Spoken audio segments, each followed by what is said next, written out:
This book is the greatest addition to Warhammer 40k, and yet it took 35 years for it to come back and totally rock our world. Sort of. So Warhammer 10th edition is coming out soon in like a couple of weeks, I guess. It's coming out in June. It's May right now. I have 2,000 points worth of Space Marines that I really need to get painted.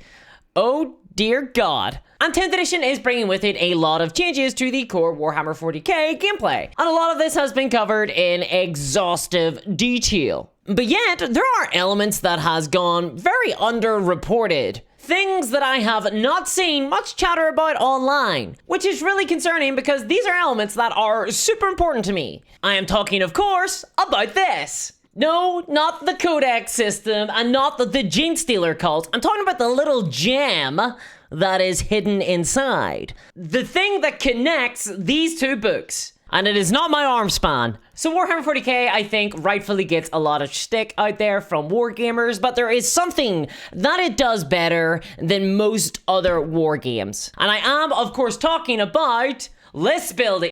And I am, of course, talking about narrative play. I don't talk about this often on the channel, but I am in actuality a narrative player. I love narrative games, much more so than competitive games. This is partly because I suck at actual strategy, so, you know, that's a little bit of a bummer when it comes to trying to win games. But also because, really, the thing that attracts me to war games over something like, say, board games, is that I can customize and build my own miniatures. I can create my own stories around them. It's that element of play that really gets me hot under the collar. And as a result, narrative play has really been the thing that has connected me with Warhammer the most. I mean, what can I say? I'm a big role player, both inside and outside the bedroom. And when I first started Warhammer 40k, narrative campaigns were more akin to hex grid maps. They were battles over locations. Map-based campaigns used to be all the rage when I started in 4th edition Warhammer 40k. But if we go further back than that, if we go deeper beyond into the abyss, into the ancient days. Between the time when the oceans drank Atlantis and the rise of the sons of Arius, narrative play in the Warhammer franchise looked more like this. This is the Realm of Chaos Slaves to Darkness book, and it is big. Created in 1988. This book was originally intended for Warhammer Fantasy roleplay, but it could also be used for fantasy battles as well as Warhammer 40k. And it is absolutely chock full of content. Seriously, look at the table of contents. This thing is actually insane. Oh, and hey, look at that. They could actually credit everybody who worked on this book. Huh, I guess there is enough space. This book has more tables than an IKEA showroom. It also has more Chaos Gods too. Actually, no, that's not true. This is a primer on both the Khorne and the Slaanesh Gods of Chaos, followed up a couple of years later by a further expansion detailing Nurgle and Tzeentch. And aside from the huge lists of units for both Warhammer 40k and Warhammer Fantasy Battles, there is also the main attraction of this bad boy. A build your own Chaos Warband and Warlord section. And boy, it is fun. And I'm gonna put down this book now because it is incredibly heavy.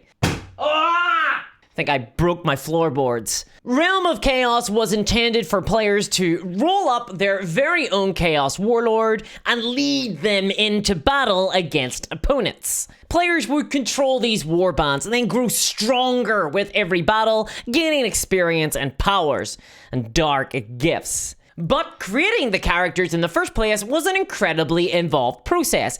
Very similar to Build-A-Bear, except you don't get to choose your bear, and you don't get to choose what goes on your bear, and you also get eaten by the bear at the end. It was a little bit unforgiving. There were tables to roll on. You completely randomly rolled everything from your race to the weapons and equipment that your warlord had to the dark gifts that were benefacted onto them by their dark masters. You got to roll up your magic spells as well, and these were all determined by the god that you chose to follow. Khorne, Tzeentch, Nurgle, Slaanesh, or unaligned. And of course, your stats were randomly determined based on the race that you were. This led to a little bit of an imbalanced game, to say the least. For example, whenever I played this, I ruled up a human warlord, right? Not too bad. I got a magic sword.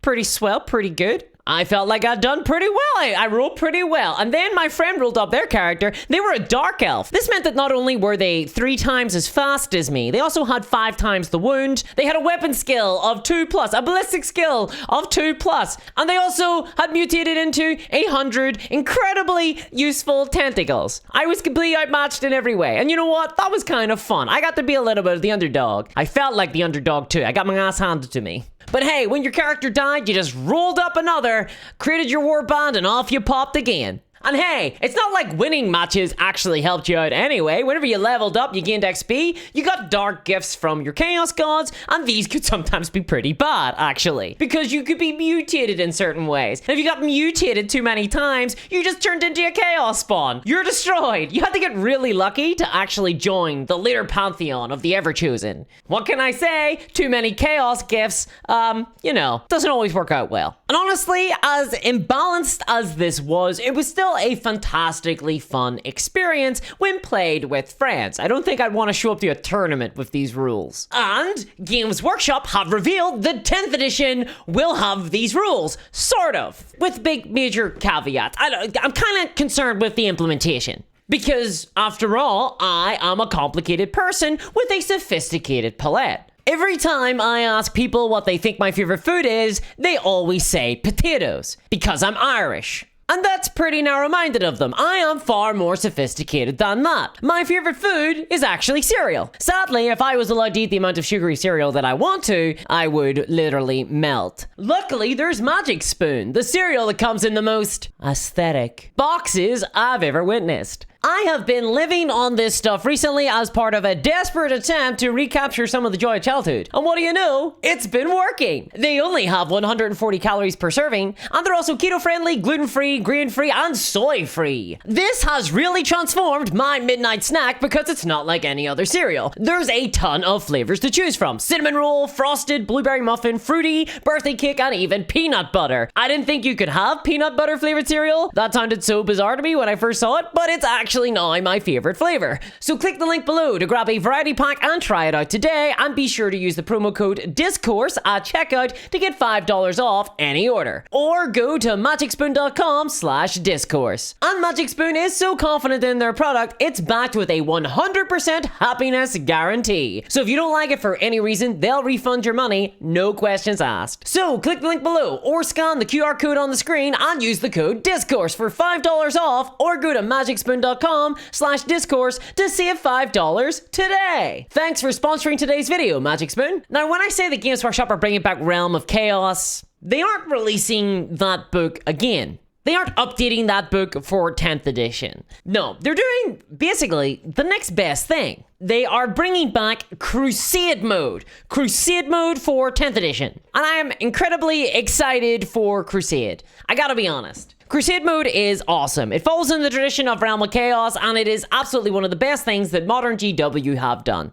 What you'll do is, when you choose your army, you will be able to play a certain warlord. You can build up your forces, and each individual unit that you have levels up, and they get these different abilities depending on how much XP they get. Unfortunately, they don't have a chance of turning into Chaos Spawn, which I think is totally a missed opportunity, especially for the Chaos armies. They can't die though. Your units can't die permanently, which I'm a big fan of. Yes, I play Imperial Guard, how did you know? But nevertheless, it's this idea that you play battles, you gain power, you complete objectives, and it can be pretty imbalanced. Almost as imbalanced as Realm of Chaos, to be honest. The problem with Crusade mode, though, is that this is a very specific style of play when it comes to Warhammer 40k. It's not like the Realm of Chaos, you just get the book and then off you pop, let's do it. No, it is included inside the codices for every single army, but that is changing with 10th edition, which is really good, but also kinda really bad as well. Now, for the longest time, I was kind of worried about the implementation into 10th edition, but Games Workshop have recently released a new article basically detailing all the ways that Crusade will work in 10th edition 40k, and I have concerns. So in 9th edition, Crusade rules showed up in here. This is your codex. This is the Genestealer Cult Codex. The Genestealer Cult Codex comes with all the Crusade rules for the Genestealer Cultists. this. What do you know? This is how it is implemented in 9th edition currently. That is kind of a problem. So as it is, Crusade lets you play normal games of Warhammer. It is designed so that you can take the Crusade rules in here and you can go up against somebody and play a casual game, them not using Crusade rules, but you are using Crusade rules for your army. This is where, by the way, a lot of the complaints about Crusade being a broken game mode come in. In theory, I could rock up to my local game store with this book and my Genestealer cult army and say, hey, I've been playing a Crusade campaign for the last 6 months. My guys actually all have +1 to hit. Oh, and I have this special Warlord ability and these special Warlord relics, and also I'm like super powerful now. And what was the caveat on that? Well, I've got a bunch of games that I've taken note of that I won over and over and over again. No, I did not spend all night just simply writing these up and pretending these phantom games actually happened. I've got the paperwork. It's all in there. Honest. And this is kind of a problem with Crusade. Games Workshop sort of intended it to be like this, but that's not how Crusade mode should be played. It should be played exactly like Realm of Chaos. It should be played by a group of people who want to play Crusade. It should be a campaign mode only. Just be careful about who you invite to your campaign games. Although that is good general advice, I think. Now, one of the big problems that Crusade had in 9th edition was that it added a ton of rules on top of what was already a pretty complicated and bloated game system. Seriously, one of the biggest complaints with 9th edition is that it's too bloated, there's too much stuff. What does Crusade add? A bunch of new stuff. You have to track the XP of your units, you have to track all these new relics, you have to track all these new stratagems, you have to track the actual, depending on what army you're playing as. If you're the Imperial Guard, you've got to track your tour of duties. If you're playing as the Genestealer cultists, you've got to track your insurgency and what planets you're currently being an insurgent on. There's just so much stuff going on, which is really cool and very thematic and very fun. But I can't read a single rule of the Warhammer 40k rulebook. It's gonna be really hard to track my XP, I'm gonna be honest. Now, 10th edition is overall slimming down the Warhammer 40k proposition. It's becoming a much simpler, more streamlined game. Apparently, we'll see what the rules look like, but what that means is that Crusade should in theory be a ton more fun in 10th edition, because it should be easier to play. There's less bloat in 10th edition, which means that adding some complexity, some more layers on top of that shouldn't be too bad. We're not adding more cream to the cheesecake, we're adding it to a sandwich. Just a little bit extra cream on your sandwich. Perfectly normal. I think that works. It doesn't really work. Regardless though, I hope that Crusade will be easier to play in 10th edition, especially for new people. Crusade mode has always struck me as one of the more compelling elements of Warhammer 40k, especially for people who really love the lore of Warhammer. They want to be imbued with theme. They want to be surrounded by the muscly space marine and see what it would really be like to live in that awful hellscape. Fun! But complexity wasn't the only problem with Crusade in 9th edition Warhammer 40k. The other was where the rules were contained. The Crusade rules for the Genestealer cults was contained in here. The Imperial Guard Crusade rules was contained in here. The Chaos Crusade rules were contained in here. You see the problem? All of the Crusade rules were contained inside the individual codex of every single army. All well and good if you're the Space Marine player who gets their codex in like the first month of 9th edition or 10th edition. Not so good if you're the Imperial Guard and you've gotta wait 2 years before you get actual Crusade rules and can play a narrative campaign at the same level of everybody else. This was a massive problem with Crusade. It meant that literally there were elements of the player base who just really couldn't partake in Crusade at all outside of just the generic Crusade rules, which sort of defeated the entire purpose of the narrative Crusade gameplay. However, 10th edition is, in theory, fixing this, because their new system is specific books. Warhammer Community recently came out with an entire article on how Crusade rules are going to work for 10th edition, and what they said was that the new Crusade rules will be contained in specific campaign books, with the first one being the Tyrannic War campaign. And this will be sold as part of the Leviathan box set, though it will be sold separately at a later stage as well. As Warhammer Community describes it, as a narrative game mode, Crusades are typically more laid back and story driven than matched play, and place emphasis on thematic confrontations. The mode also offers ways to help balance fights between armies with more or less battle experience in order to keep the game an enjoyable experience for newcomers and veteran campaigners alike. Okay, I got concerns with this.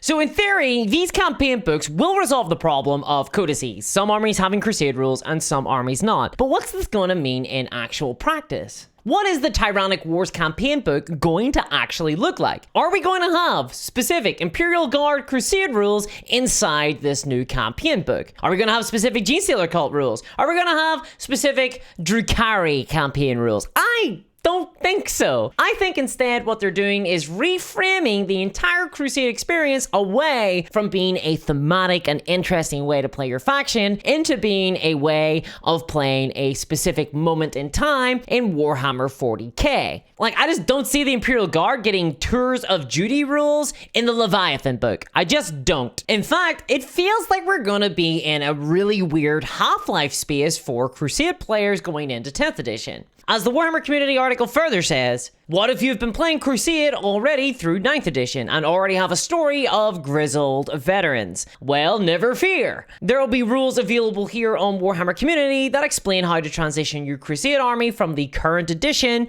over to Warhammer 10th edition, so your endless war can continue without interruption. It sounds to me like the new system, instead of being focused on specific armies, are just going to be focused on specific moments in time, and there will be a number of different Crusade books all sold separately outside of the codices and outside of the core rulebook. For what it's worth, the actual system itself feels like it's going to be broadly similar to the very basic gameplay of general campaigns in Crusade. The article itself gives the basics. It says that units are going to be leveling up. There'll be all sorts of generic battle traits that units can get. There'll be weapon modifications. And there'll even be a big list of relics too. And on the one hand, this sounds neat. I actually don't mind the idea of playing a specific moment in time during a campaign. On the other hand, it feels like a little bit of a pity to kind of drain the Crusade mode of the very specific flavor of factions. Now, that said, there are some specific faction stuff. The article gives us the example of a couple of different Crusade blessings. Crusade blessings are essentially boons that the person with the lower amount of XP between two players gets. So if I have, like a couple of loser little guardsmen squads who haven't seen combat, I'm going up against, my opponent who is filled with veterans of the Third War, I will get some new boons to help perhaps even the odds a little. The examples they give in this article, though, are ones for Tyranids and ones for Space Marines, who are the two core factions that seem to be fighting this tyrannic war. That has me a little bit nervous. I'm worried that, my Drukhari aren't going to be getting any specific Crusade boons in this one because, when have the Drukhari done anything to impact anything? On top of that, though, aside from,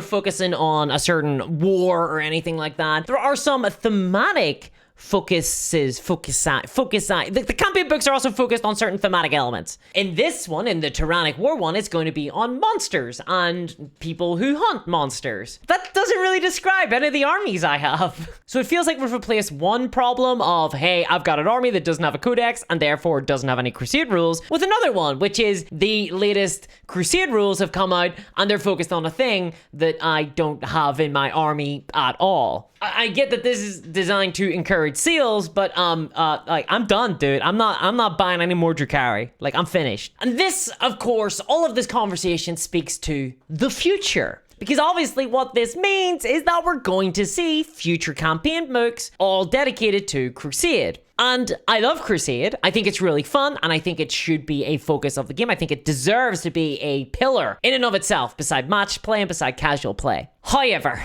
I don't think it needs to be monetized like this. How about this instead, okay? How about this?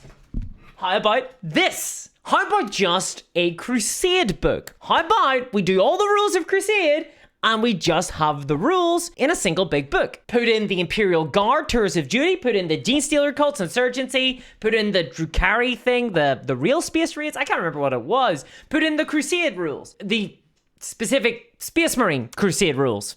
from Crusade. They don't need to do specific campaign books, they just need to release a Crusade book. In the Warhammer community article, they are specific in that they want to try and help newcomers get into this game mode. Well, here is a little bit of a concern. By having a bunch of different campaign books, some of which are probably going to be limited as to when you can actually get them, that's going to be really confusing for new players. I can already see the future, and it looks a lot like Necromunda. That's a game that suffers a lot from having just way too many books, including campaign books. There's like 12 different campaigns for Necromunda, and as a result, I play none of them anymore because I can't keep up. This creates a feeling of having to keep up, and I don't want my Crusade campaigns to feel like they're on a time limit. They already take quite a long time to play. Like, sometimes I think the Games Workshop think that they're selling completely pre-made, pre-painted miniatures that you just buy in a box, you open, you put them out, and then you can just play a game in 30 minutes. That's not what Warhammer is. Warhammer takes weeks and months to prepare for, to build an army, to paint them, and get them out on the table. Crusade rules add on a bunch of bookkeeping on top of that. I will be literally like 4 games into Tyrannic War, I bet, before the next campaign comes out. I bet you that's the case. And I will not be alone there. Just one book. That's all that is needed. A definitive Crusade book that newcomers can be pointed to and told, this is where you go. If you want to play narrative games of Warhammer 40k in a bespoke rule set with leveling up, with battle scars, with relics, with all these special rules for every faction, buy that book. I prefer for it to be online for free, but you know, fine. Sell it in a book. I just want a place I can go to, and that would be super awesome. Now, Tyrannic Wars might be that, but nothing Warhammer community has said in the single article addressing Crusade rules has kind of suggested that to be the case. So I hope that they don't do that. I hope we take more lessons from Realm of Chaos and less lessons from, you know, the entirety of the 9th edition season model, because, oh god, it hasn't worked out very well. And if you want to see the season model in action and causing a whole lot of bother, check out this video here. And a huge thanks to all my patrons, especially Sonic Bread, CryptoKev, and Novany. And if you want to support this channel, go to patreon.com/discourse miniatures and help me do this full time. And I'll see you next time. Bye-bye!